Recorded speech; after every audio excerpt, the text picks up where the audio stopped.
Nay, mahal dito. Hi ma'am! Welcome to Starbucks! Can I get your order? Isang kape nga? Anong size po? Yung pinakamalaki. Ah, you mean 20 ma'am? Basta yung malaki. 20! 20 ka ng 20! Wala ka pa sa 20 mo! Basta yung malaki!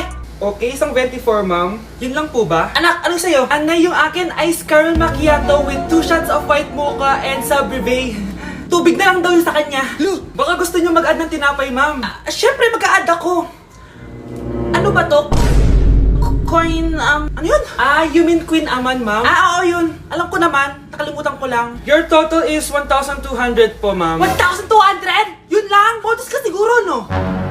Asa na manager mo? Ako po yung manager, ma'am. Ang mahal-mahal ng kape nyo. Sa amin nga, 14 pesos lang yan. Sko, ano ba meron dyan? Ginto? Ang dami yung nasa menu, oh. Pare-pares lang naman lasa niyan. Ewan ko ba, bakit ang dami-daming tao dito? Pumipila pa. Alam mo naman, napakasarap ng kape. Ang mahal naman. Eh, di sa inyo ka magkape? Sino ba nagsabing pumunta ka dito? Ang haba na ng pila, oh. Ano, babayaran mo ba to? Pa-void na lang. Sa amin na lang ako magkakape, yung 3-in-1.